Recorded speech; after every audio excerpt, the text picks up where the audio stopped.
Isso. São os 6 e pouco de aposentadoria, mais os 20 que a minha mulher recebia, que passou para 30, mas ela não recebeu nenhum de 30 porque morreu antes. Uhum. Mais ou menos, então, 26 mil, é isso? Não, pode dar 30 mil. 30 mil reais mensais. Tem mais porque tem doação para meus filhos. Uhum.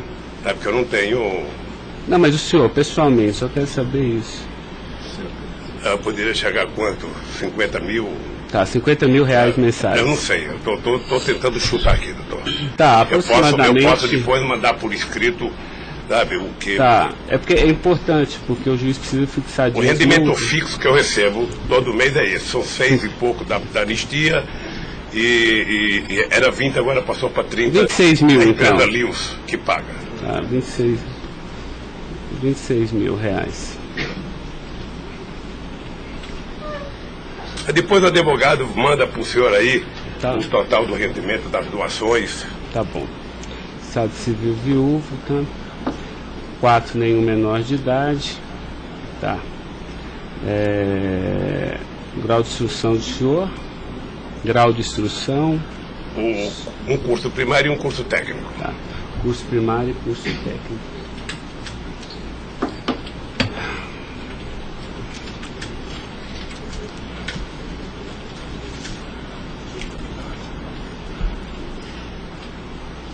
Me dê uma caneta aí, Caio, por favor.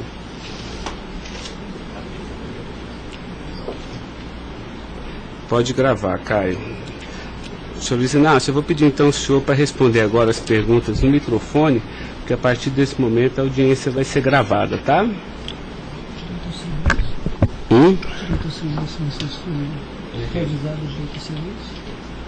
Eu vou avisar ele agora. Vou falar da acusação e vou avisar. Tá? Tá pronto, Caio? Tá. Senhor Luiz Inácio, esse momento é o momento do seu interrogatório, tá? A lei lhe garante o benefício de ficar em silêncio em todas as perguntas que eu lhe fizer, as perguntas feitas pelo membro do Ministério Público, pela defesa dos denunciados, inclusive até pela sua própria defesa, tá? Existem 2 denúncias aqui nessa ação penal, envolvendo Delcídio do Amaral Gomes, André Santos Esteves, Edson de Siqueira Ribeiro Filho, Diogo Ferreira Rodrigues, Luiz Inácio Lula da Silva, senhor, José Carlos Costa Bunlai e Maurício Barros Bunlai, tá? E em síntese, a denúncia fala da existência de uma organização criminosa, tá? Pelo menos do dia 1º de fevereiro de 2015 até 20 de novembro de 2015. E a denúncia narra que todos esses denunciados teriam se esforçado para evitar ou para menos modular e conseguiram retardar a celebração de um acordo de colaboração premiada entre o Ministério Público Federal e Nestor Severo, tá? Depois a denúncia narra que um crime de patrocínio infiel, tá? Cometido pelos denunciados também, e de exploração de prestígio, tá? Bom, o senhor tem conhecimento desses fatos, tá? Né? Eu lhe pergunto, esses fatos que são descritos na denúncia são verdadeiros, falsos? Eu queria que o senhor fizesse uma explanação cronológica do que aconteceu envolvendo a sua pessoa. Bom, os dados são falsos. Eu queria aproveitar a oportunidade, doutor Ricardo, para dizer ao senhor que eu faço política desde os 23 anos de idade. Comecei em 1968 pelo movimento sindical. Depois fizemos as greves mais importantes desse país, depois do regime militar. Depois resolvemos que o sindicato já era muito limitado para a luta democrática desse país, resolvemos criar um partido político. Participei da criação do mais importante partido político de esquerda da América Latina, partido que fez a maior política de inclusão social na história desse país, partido que fez a maior política de combate à corrupção na história desse país.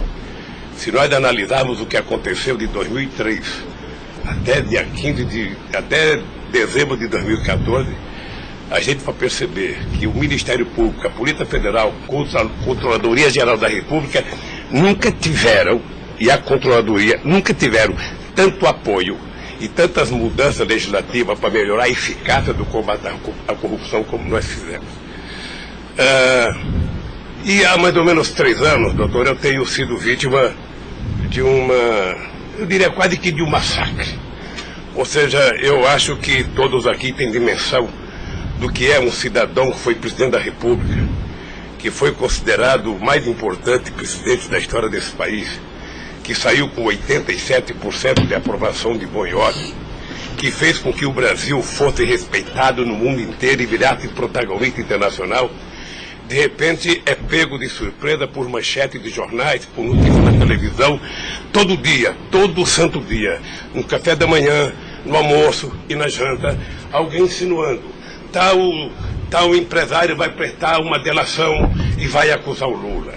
Tal deputado vai prestar uma delação e vai acusar o Lula. Agora vão prender fulano, agora vão pegar o Lula. Agora vão pegar fulano e vai prender o Lula. Prenderam o Odebrecht, vai delatar o Lula. Prenderam o Aoeste, vai delatar o Lula. Prenderam o Bunlai, vai delatar o Lula. Prenderam o Delfídio, vai delatar o Lula. Prenderam o Papa, vai delatar o Lula. Eu esperando pacientemente. Por isso eu estou muito, muito orgulhoso e prazeroso de estar aqui para poder, na frente de um juiz imparcial, contar a versão desse fato. Primeiro, me ofende profundamente a insinuação de que o PT é uma organização criminosa. Me ofende profundamente, porque é o mais importante partido criado nesse país, criado pelos trabalhadores, dirigido pelos trabalhadores, e que fez nesse país o que ninguém nunca fez. E combater a corrupção não é virtude, é uma obrigação moral e ética. E isso eu aprendi com uma mulher que nasceu e morreu analfabeta. Segundo, esse partido conseguiu fazer com que as instituições fossem fortalecidas. O Ministério Público tinha um apelido de engavetador. No meu governo, pela minha vocação sindical, eu fazia questão de fortalecer a corporação e indicar o representado pela instituição. A Polícia Federal, quantos processos eram engavetados, quantas pastas sumiram nesse país. No meu governo, a Polícia Federal tinha que fiscalizar, tinha que investigar, teve dinheiro para investimento de inteligência e os delegados sabem como é que eles foram valorizados. E eu dizia, só tem um jeito de ninguém ser pego nesse país, é ser honesto, é não fazer nada errado. Pois bem, a Controladoria Geral da República não existia. Era uma peça de ficção quando eu cheguei no governo. Eu coloquei primeiro o ministro Valdir Pires, ex-governador da Bahia, depois eu coloquei um juiz, o nosso amigo Jorge Arge, que quem conhece sabe que não brinca em serviço. E ele sabe que a ordem que ele receber é o seguinte, olha, tem que controlar e tem que fazer com que as pessoas saibam que honestidade não é mérito, é obrigação. Pois bem, e agora eu estou nessa... Só sabe o que é levantar todo dia, sabe, achando que a imprensa está na porta de casa porque eu vou ser preso? Ah, porque não sei quem delatou Lula vai ser preso, porque não sei quem delatou Lula vai ser preso. E eu tenho dito, eu duvido, antes, durante e depois, os que estão presos e os que vão ser presos, que tenham um empresário ou um político que tenha coragem de dizer que um dia me deu R$10, ou que tenha coragem de dizer que um dia o Lula pediu 5 centavos para ele. Eu não faço isso porque sou melhor do que os outros, não. Eu faço isso porque quem chegou à presidência da República como eu cheguei, depois de perder 3 eleições, não tinha o direito de errar. Fiquei 8 anos no meu mandato, doutor, 8 anos, sem ir num jantar, sem ir num aniversário, sem ir num casamento, exatamente para não dar pretexto de aparecer aqueles que vão tomar uma champanhe e vêm pedir um favor. E vem tirar fotografia com o celular para depois explorar essa fotografia. Eu fico orgulhoso de estar prestando depoimento e chateado por uma ilação feita nesse processo contra mim pelo senador Delfídio. Portanto, eu queria lhe dizer que eu estou aqui para responder toda e qualquer pergunta. Se tem um brasileiro nesse momento que quer a verdade e deseja a verdade nesse país, sou eu.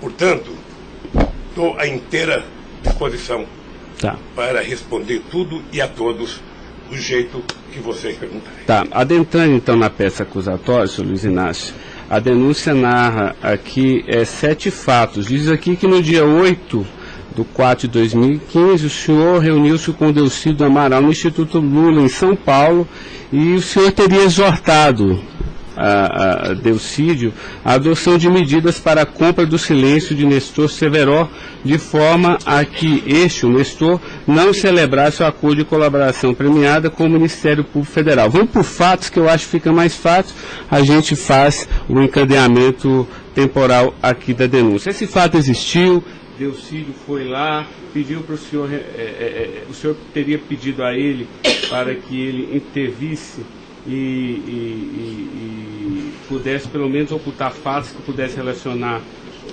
o senhor José Carlos Bunlai, e ele diz mais, diz até que o senhor também teria pedido a ele, porque o senhor também teria envolvimento aqui com negócios escusos na Petrobras. Doutor, só tem um brasileiro que poderia ter medo de um depoimento do Severo, pela relação que tinha com ele, que é o Delcídio. Eu não tinha relação com o Severo. Portanto, eu não tive nenhuma preocupação com o depoimento de nenhum empresário, de nenhum diretor da Petrobras, porque não tem essa relação com eles. Portanto, o Delcídio contou uma inverdade nesse processo. Mas essa reunião existiu? Deve ter tido muitas reuniões com o Delcídio. Ele era senador da República, era líder do governo, nós conversamos muitas vezes, em São Paulo e em Brasília, e com outros deputados. Lá no Instituto Lula? Várias vezes o Delcídio esteve lá. Várias vezes. Ok. Eu iria perguntar por fatos aqui, mas assim, pelo que o senhor está falando, senhor, ele teve lá, o senhor admite que conversou com ele, mas não houve essa conversa para adoção de medidas, o senhor teria pedido para ele, porque o senhor, José Carlos Bunlai é amigo do senhor. Doutor Ricardo, deixa eu dizer uma coisa. Eu não tenho nenhuma razão para ter qualquer problema com o depoimento do Severo. Mas nenhuma razão. Não o conheço, não tive convivência com ele.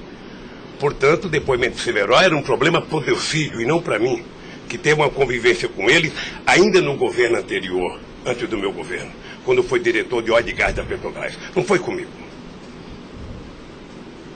Tá, não surgiu essa conversa, então. Não surgiu, não se tocou. Se o senhor falar da Lava Jato?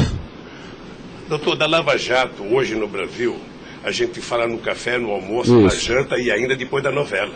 Mas não porque só passa isso na televisão. Mas não se tocou no nome do Severo. Não tocou no nome. E muito menos no nome do Bunlai.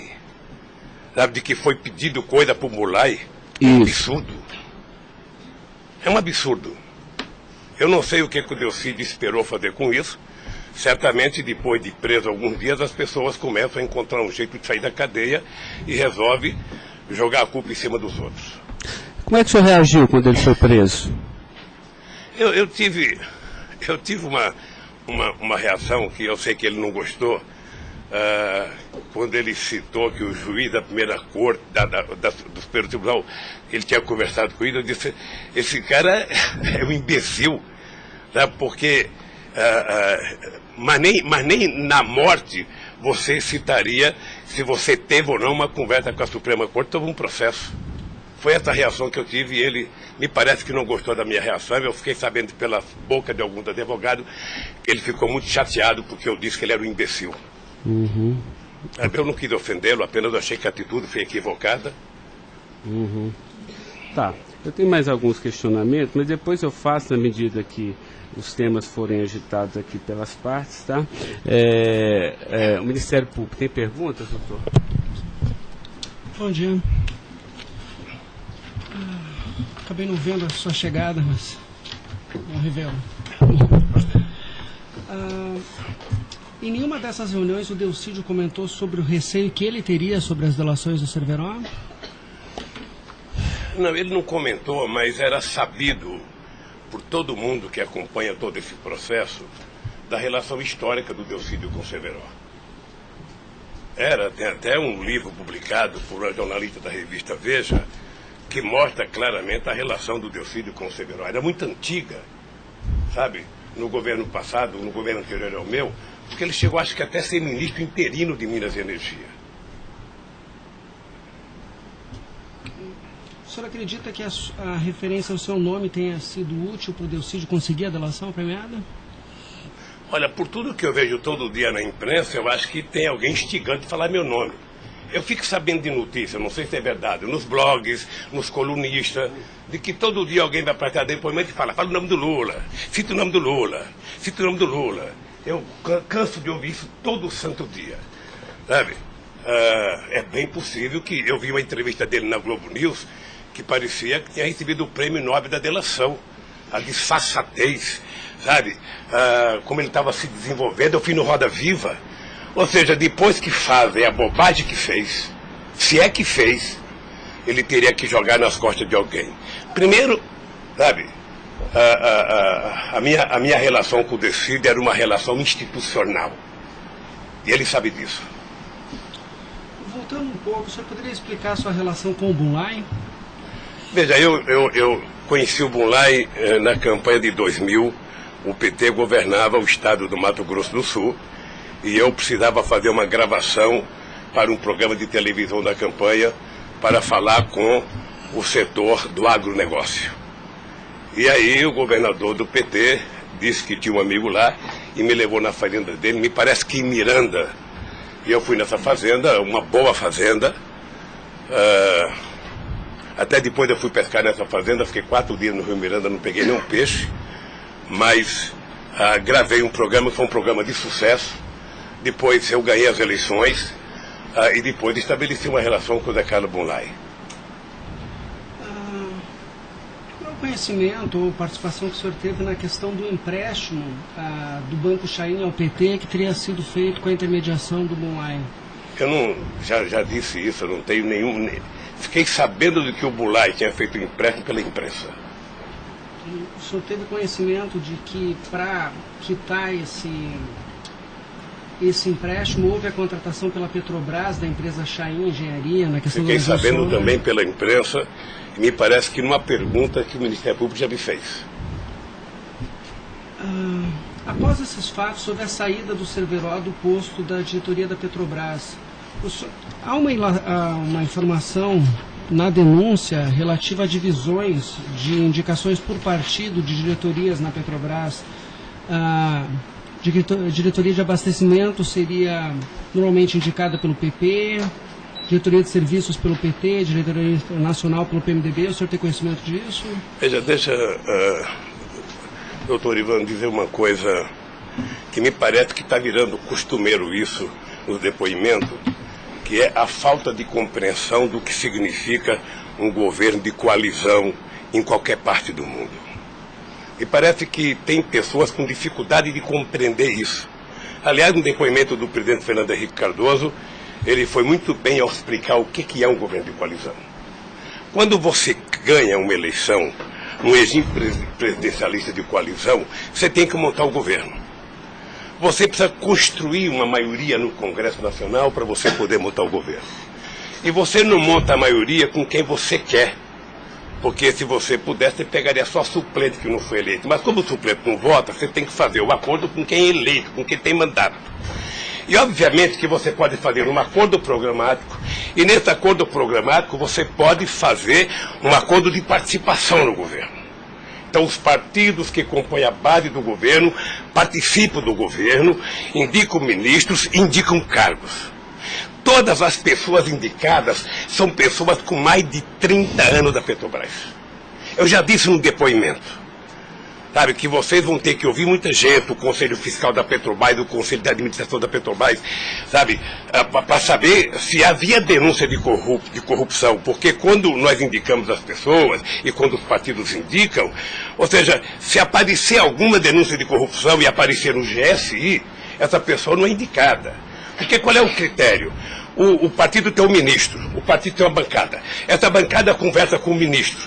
Se indicar um nome qualquer, esse nome vai para a Casa Civil, da Casa Civil passa para o GSI, que é o Gabinete Institucional, faz um levantamento, eu não sei aonde, sabe? E se não tiver nenhuma denúncia, essa pessoa é mandada para o Conselho de Administração e o Conselho de Administração indica. Não é o presidente da República que indica, é o Conselho de Administração. É assim que funciona em qualquer lugar do mundo. Ex-presidente, mas só uma questão relativa a isso. Existe um vídeo no YouTube em que o senhor está inaugurando uma plataforma que o senhor realmente fala que no seu governo a Petrobras se tornou mais transparente e que o senhor participava mais das decisões da Petrobras. É de uma plataforma em Angra dos Reis, isso foi em 2010. Então, deixa, doutor. Aí eu estou lhe perguntando para o senhor explicar. O senhor se lembra desse discurso? Eu sei que é muita coisa, mas eu estou até com um vídeo aqui e eu queria lhe perguntar isso. Senão a gente pode até passar. É que a imprensa dizia que eu vivia fazendo assembleia. Eu fui o presidente que certamente mais visitei a Petrobras. Eu fui o presidente que decidi no governo e com a Petrobras de que era importante que a gente recuperasse o poder de construção de plataforma da Petrobras para a gente não importar da Coreia ou da China, que era preciso criar uma indústria petrolífera forte no Brasil. Por isso é que nós aprovamos a Lei de Conteúdo Nacional. 65% de tudo que fosse construído de plataforma ozônica teria que ser feita no Brasil, para a gente ter uma política industrial, para a gente definir uma política de engenharia, de ciência e tecnologia, porque o Brasil é um país grande, o Brasil não pode ser um serviçal, o país não é uma republiqueta. Este país poderia produzir e atender toda a América Latina e atender toda a África que margeia o rio chamado Atlântico. Lamentavelmente. Não, mas a pergunta é o seguinte, é porque o senhor falou que realmente no seu governo se participava, o senhor participava mais das decisões. Eu não participava, deixa eu mais falar. das decisões. Se o senhor quiser, a gente pode até ter um vídeo, e eu trouxe aqui aí para o senhor explicar. E Delcy também havia falado isso, que depois do mensalão, o governo federal, a presidência da República, participava mais na Petrobras. Isso ele falou. Deixa eu lhe falar uma coisa, o papel do governo, o governo participa na Petrobras através do Conselho da Petrobras. O Conselho da Petrobras tem vários ministros, tinha a ministra de Minas e Energia. Tá? Eu, durante todo o tempo da Petrobras, eu só participei de uma reunião de definição da política estratégica da Petrobras. A discussão de investimento para os próximos 20 anos. Se a gente ia recuperar a indústria naval, se a gente ia recuperar a indústria de sonda, de plataforma, se a gente ia discutir, sabe, exportar, se a gente ia fazer a lei de partilha, se a gente ia fazer com que o petróleo voltasse a ser do povo brasileiro, como nós conseguimos fazer. Nessas decisões estratégicas eu participei de uma reunião. Tá, mas de cargo então não. De cargo não. Porque tem o Fernando Soares que fala que o senhor realmente definia também essas questões. Não definia cargo. Quando havia briga no PMDB, ou que, não. Quem decidia, se não se decidir, era o senhor que realmente... Deixa eu lhe dizer uma coisa para o senhor. O presidente não indica cargo na Petrobras. O presidente recomenda ao Conselho da Petrobras a indicação de tal pessoa indicada por tal partido político a partir da capacidade técnica das pessoas. É assim que funcionava no governo anterior, é assim que funcionava certamente no governo militar, é assim que deve funcionar hoje. É assim que deve funcionar hoje. Porque a Petrobras é uma empresa de engenharia muito poderosa e você não pode ficar colocando gente que não tem expertise para fazer determinadas coisas. Tá. Mas a expressão foi essa aqui, eu anotei. A gente sabe o que acontece lá dentro. O que o senhor quer rever o discurso? Eu não preciso rever, não. Tá. Assim, porque isso me chamou a atenção. A gente sabe, quer dizer, antigamente era uma caixa preta, foi esse o contexto. E agora a gente sabe o que acontece lá dentro. Quais foram os mecanismos que o senhor tomou, então, para que a Petrobras realmente ficasse mais transparente? A fazer com que o Conselho acompanhasse mais as decisões.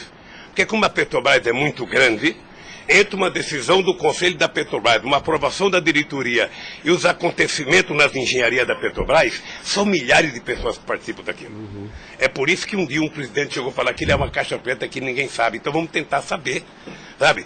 Fazendo com que as coisas funcionem mais democraticamente. Por exemplo, quando nós descobrimos o pré-sal, nós tivemos uma decisão estratégica do que fazer com o petróleo. O petróleo não é das empresas estrangeiras que vêm aqui comprar gás e óleo, não. O petróleo é nosso. Então eles vão ter que pagar para o governo. É por isso que nós aprovamos 75% do ROT para a educação. É por isso que nós aprovamos a partilha, que é o que incomodou muita gente no mundo, o que incomodou as grandes petroleiras. É esse país que tinha complexo de vira-lata, virar dono do seu nariz. Okay. Eu sei que isso incomodou muita gente. Incomodou muita gente no mundo inteiro. Sabe, e agora estão tentando desmontar.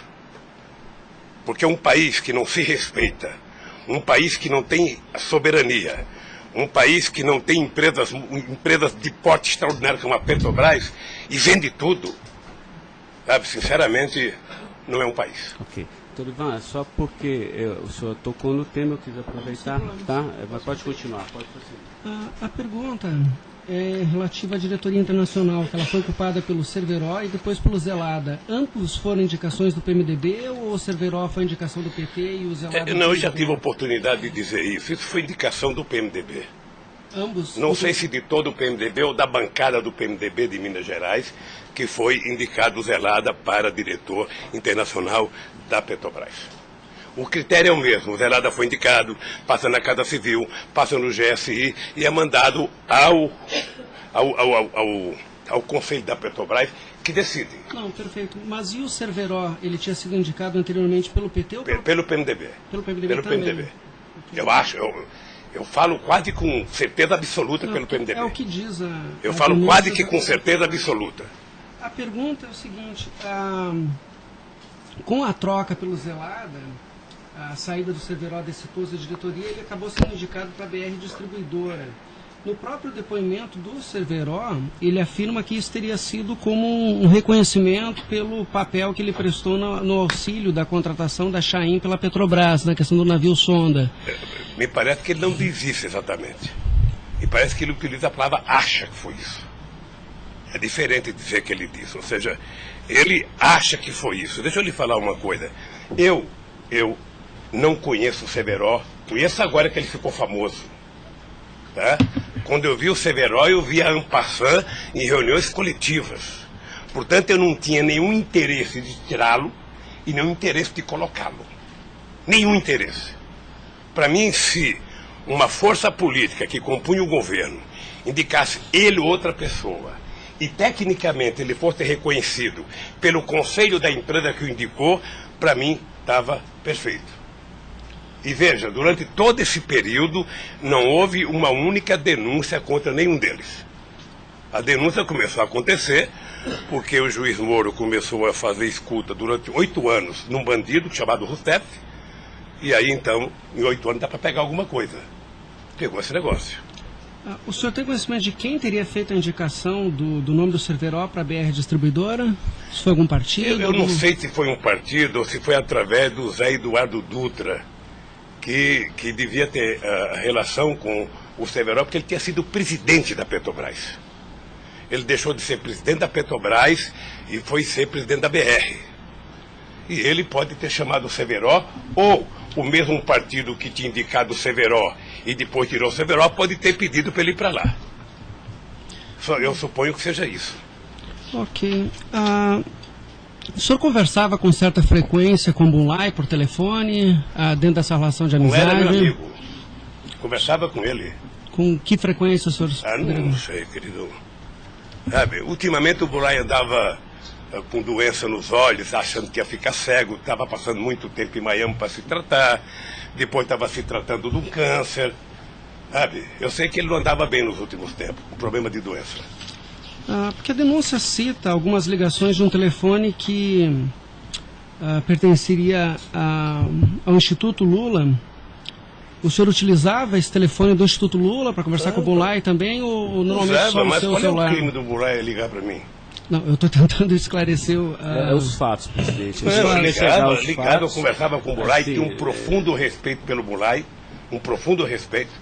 O Bunlai sabe perfeitamente bem que a relação que ele tinha comigo não permitia que discutisse qualquer negócio, porque eu não levo para casa ninguém para discutir negócio. O negócio eu discutia no palácio.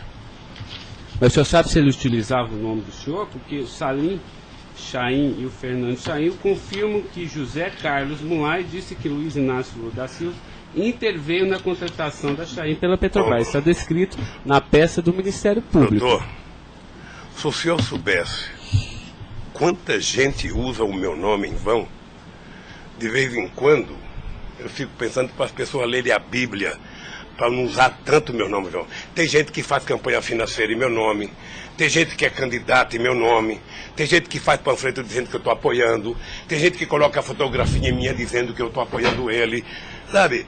Não tem como fazer isso. Se alguém falou, sabe? Se alguém falou, somente o Zé Carlos Bunlai pode provar isso, ou o Chaí na frente dele. Eu duvido que o Zé Carlos Bunlai, ou algum outro empresário, ou algum outro, desses que já prestaram depoimento, diga que um dia eu chamei ele para conversar sobre tal coisa, sobre qualquer coisa.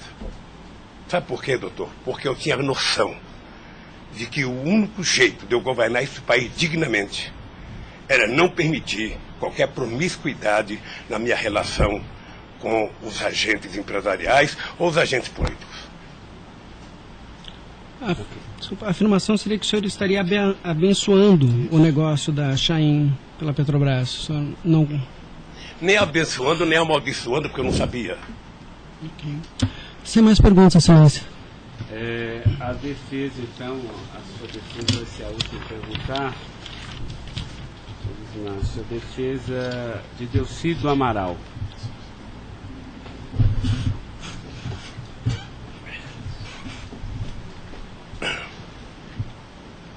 O doutor vai ter que, alguém vai ter que sair para ele perguntar, tá? Da mesa para que...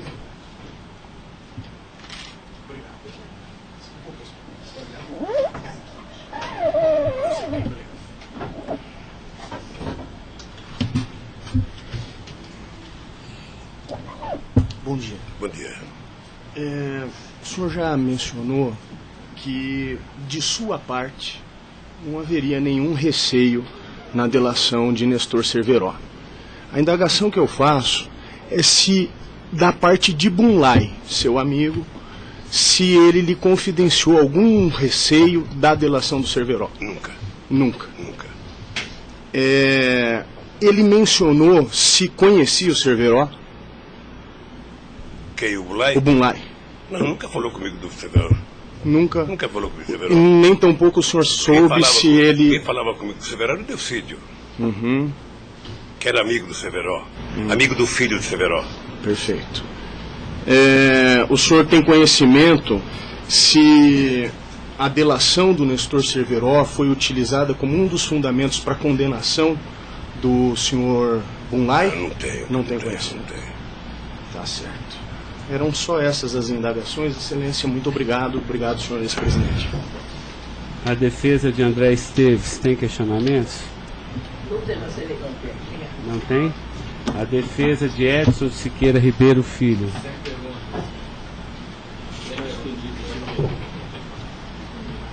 A defesa de Diogo Ferreira Rodrigues.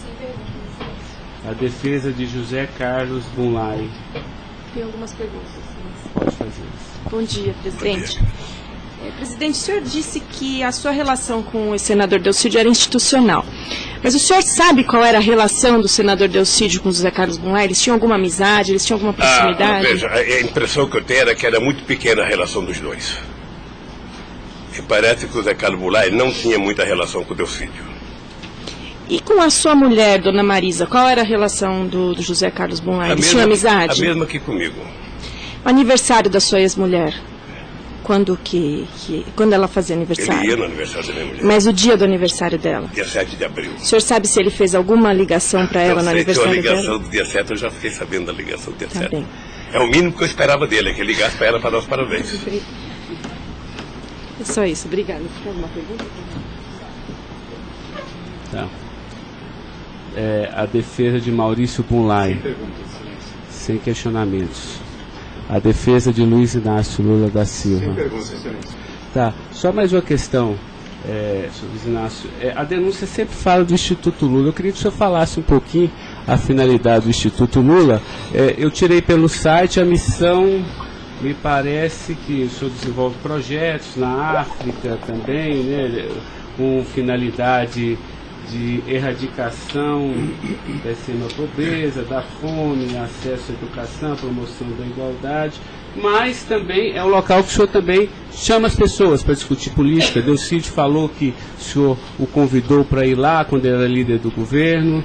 Explique para mim o Instituto Doutor Lula. Ricardo, eu não sei se você sabe, a Receita Federal fez uma devassa no Instituto para saber se ele está cumprindo com a sua obrigação institucional. Veja, eu quando deixei a presidência da República, eu falo isso apenas com o objetivo de explicar. Muita gente pode achar que eu sou arrogante ou sou petulante. O doutor Ivan, no primeiro depoimento, eu disse isso para ele. Mas ou seja, é crime, viu? quando eu deixei a presidência da República, por conta do povo brasileiro, eu tinha sido presidente, quase que o presidente mais importante do mundo nos 10 primeiros anos do século XXI. Esse país virou protagonista internacional. Esse país passou a participar do G8, coisa que nunca participava. Esse país ajudou a construir o G20. Esse país participava do BRICS com muita importância. Esse país participava do IBAS entre Brasil, África do Sul e Índia. Esse Brasil criou a Unasul, criou a CELAC, onde pela primeira vez a gente fazia uma reunião da América Latina sem participação dos Estados americanos. Esse país não deixou a ALCA entrar aqui. Esse país consultou o Conselho Nacional de Defesa para se contrapor à 4ª Frota Americana, depois que nós conseguimos o pré-sal, que eles reinauguraram a 4ª Frota. Nós criamos o Conselho de Defesa. Então, nós fizemos a maior política de inclusão social da história desse país. 36 milhões de pessoas saíram da extrema pobreza e 40 milhões ascenderam à classe média. Isso é uma Argentina, isso é uma Colômbia. A bancarização do povo pobre foi com 70 milhões de pessoas entraram no sistema financeiro. É uma Colômbia e uma Argentina junto. Tudo isso em 12 anos. Olha, eu saí da presidência e eu queria fazer com que a América Latina e a África adotassem as políticas públicas que nós adotamos no Brasil. O programa Luz para Todos. O programa PA, que era a compra de alimento para o pequeno produtor. O Minha Casa Minha Vida. O Bolsa Família. O aumento do salário mínimo. Durante 12 anos, todos os funcionários públicos tiveram aumento nesse país. Houve reajuste de carreira, houve aumento do salário mínimo. Aumentamos as exportações, aumentamos o mercado interno, numa demonstração de que o pobre não era problema. O pobre era a solução. Então, eu gostava de ir para a África para dizer para os presidentes. Uma vez até fiquei com medo de Angola. Porque eu, depois da minha palestra, eu me dei conta da quantidade de general que tinha lá dentro. E eu falei o seguinte, é preciso diminuir o dinheiro das Forças Armadas e colocar dinheiro para os pobres. Porque o pobre não entra no orçamento. O Poder Judiciário entra, porque tem poder de pressão. Os sindicatos organizados entram. Sabe? Todo mundo entra, o pobre não entra. O pobre está lá, desgraçado, abandonado, ninguém olha por ele. Agora, coloque ele no orçamento. Deixa ele começar a ir no shopping. Deixa ele começar a comprar carne, comprar iogurte, comprar meia, comprar sapato. Nesse país ficava incomodado porque pobre comprava dentadura com o dinheiro que a gente dava do Bolsa Família. E eu queria ensinar isso, eu queria ensinar as pessoas a compreenderem que o pobre no Brasil e no mundo seria a solução se a gente desse a ele o mínimo necessário. Foi por isso que eu não quis criar uma ONG. Criei um instituto para poder viajar o mundo tentando mostrar o exemplo do que esse país fez em tão pouco tempo. Mas o que Delcídio, porque ele disse aqui que algumas vezes o senhor chamou ele lá. Em que ele se encaixa aí? É que eu não sabia, doutor. Porque sabia, assim, realmente, eu entendi, a política está de acordo com o estatuto aqui do Instituto Lula, mas assim, por que o senhor chamou ele lá? Ele falou assim, muitas vezes o presidente Lula, e de vez em quando eu ia com cortesia também. Deixa eu lhe falar, ele foi muitas vezes conversar comigo, ele era líder do governo, como outros senadores foram conversar comigo. Cada vez que o Delcídio ia no hospital sírio-libanês fazer um check-up ou uma consulta, ele falava, presidente, eu estou aqui no Sírio, eu posso passar aí? Passo, meu filho. Mas o senhor não tratava dessas questões do Instituto? Discutia desde Flamengo a Vasco da Gama, Corinthians, Palmeiras, porque quando duas pessoas se encontram, conversa-se tudo. Sim. Mas não era política institucional do Instituto, isso que eu estou perguntando. Não era política institucional do Instituto, é que eu talvez tenha cometido um erro, sabe, que eu deveria ter alugado uma sede do lado. E quando eu discuti esse instituto, ficava numa cadeira, quando eu discutia outra coisa, mudava para outra cadeira. Eu achei desnecessário. Eu achei que a civilização não exigiria essa burocracia toda, porque isso é uma coisa de burocracia. Eu sou o mesmo ser humano, eu sou presidente de honra do PP, eu sou ex-presidente da República, eu era presidente de honra do Instituto. Eu não decidi as coisas pelo Instituto. O Instituto tem uma diretoria. Eu apenas estava lá, eu era a figurinha carimbada do Instituto. Era para ele fazer merchandising. Aqui o Lula. Vai conversar com o Bill Clinton, fala com o Lula. Vai conversar com o Tony Blair, fala com o Lula. Vai conversar com o Chirac, fala com o Lula. Vai conversar com o Angela Merkel, fala com o Lula. Sabe, eu tive o prazer, doutor Cláudio, de ser o ex-presidente da República, que em todas as viagens do mundo que eu fiz, depois de deixar a presidência, era recebido pelos presidentes. Esse era o status quo do Brasil. Hoje nós estamos numa situação em que o presidente não tem coragem de ir na Bolívia. Então o país, que era um motivo de orgulho, virou um motivo da tristeza. Pela pequenez que esse país tomou dimensão nos últimos anos. Não, eu não estou emitindo nenhum juízo de valor, mas assim, o que eu quero saber é o seguinte: o senhor também chamava pessoas como o líder do Delcídio para conversar sobre outros assuntos. Chamava dirigente sindical, chamava gente do LGBT, chamava negro, chamava índio, chamava todo mundo. Isso. Ali, eu vou dizer uma coisa, sabe qual é o apelido do Instituto? Sabe? Não sei, nunca fui. Posto Ipiranga. Lamentavelmente é assim. Mas não é por causa do Instituto, é por causa do personagem. Sabe? Então todo mundo fala: tem problema em tal lugar? Posto Ipiranga. Tem problema em tal lugar? Posto Ipiranga. E sabe que eu tenho orgulho disso. Eu tenho muito orgulho de fazer 36 anos que eu deixei o movimento sindical e ainda sou amigo de todos os sindicalistas, de todas as correntes, da Força Sindical à CUT. Sou amigo de todos os partidos políticos. Então, se isso é um pecado, se isso é um erro jurídico, se isso incomoda o Ministério Público, a Polícia Federal, sei lá quem, eu vou alugar uma salinha na porta e sento lá e atendo e vou deixar em paz, porque não é possível. Não é possível, sinceramente, doutor, sinceramente, eu quero lhe agradecer a oportunidade de vir prestar esse depoimento.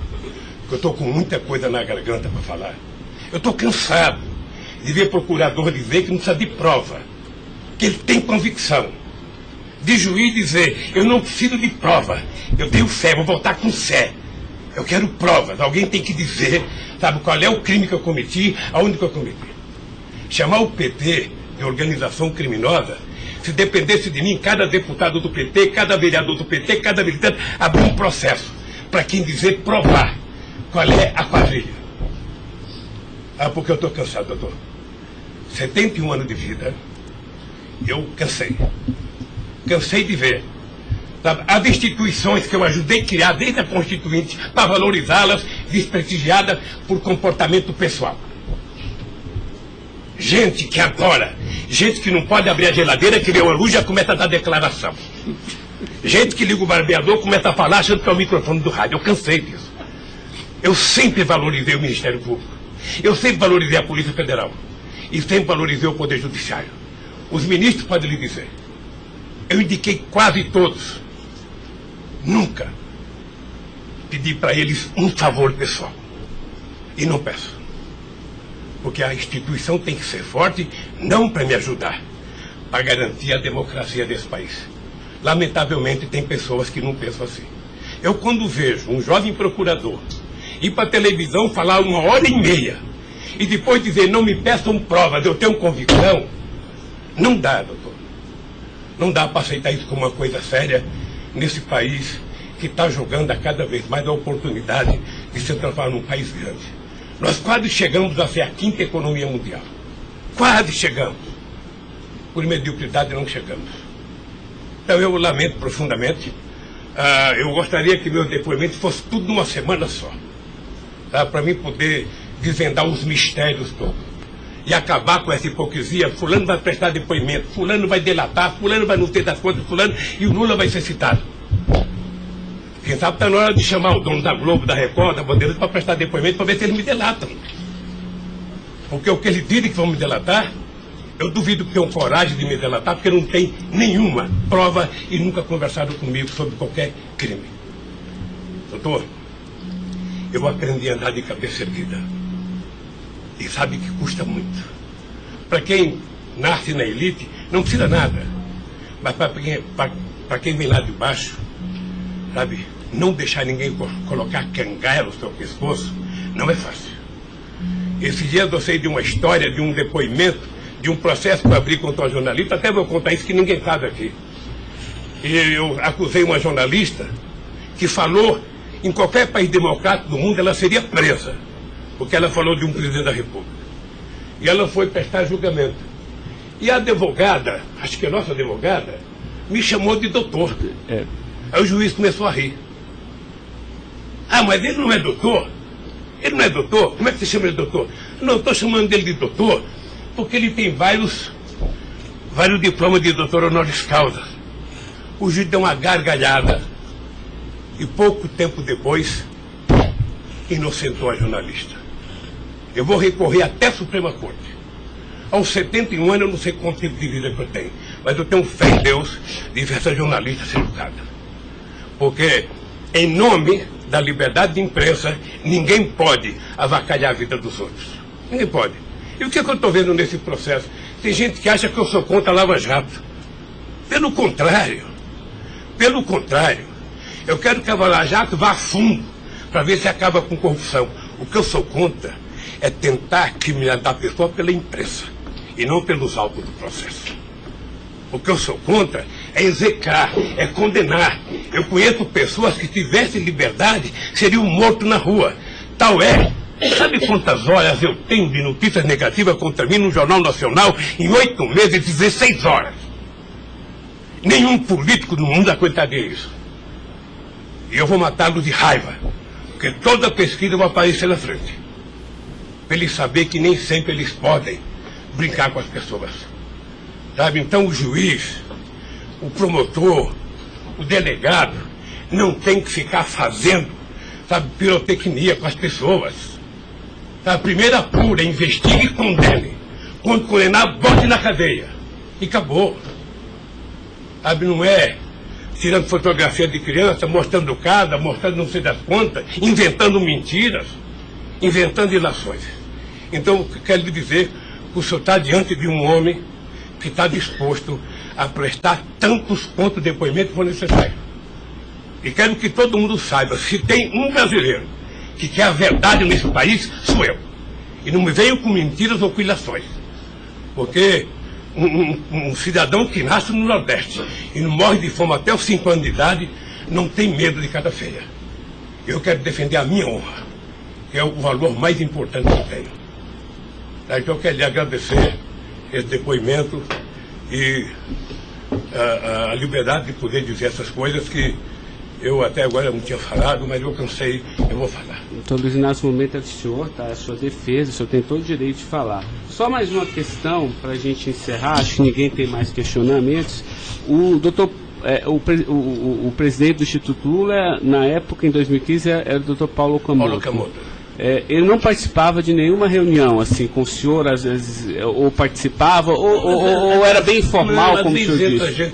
Eu sou um pouco relaxado, sabe? Porque Delcídio disse aqui que as reuniões eram somente ele e o senhor, que as coisas era só... Não ficava ninguém na sala. É isso? O senhor confirma isso? Eu tenho pelo Delcídio, eu não vou levar muito a sério o que ele disse. Tá? Mas deixa eu falar, eu aqui, quando eu era presidente da República, eu brigava com a minha assessoria que achava que eu tinha que ter uma liturgia. A liturgia é importante, presidente. Você não pode andar no corredor abraçando as pessoas. A porta não pode ficar aberta, sabe? Então, no Instituto, sabe, tem hora que a conversa é pessoal, tem hora que entra 10 pessoas, 5 pessoas, 6 pessoas, 4 pessoas. Mas de total transparência, é isso que o senhor quer falar? Quando uma conversa sigilosa, eu faço uma conversa sigilosa, sabe? Ok. Tá bom. Agradeço a presença do senhor para esclarecer os fatos, tá? Ninguém tem mais questionamentos, então está encerrado a audiência. Na fase do 400.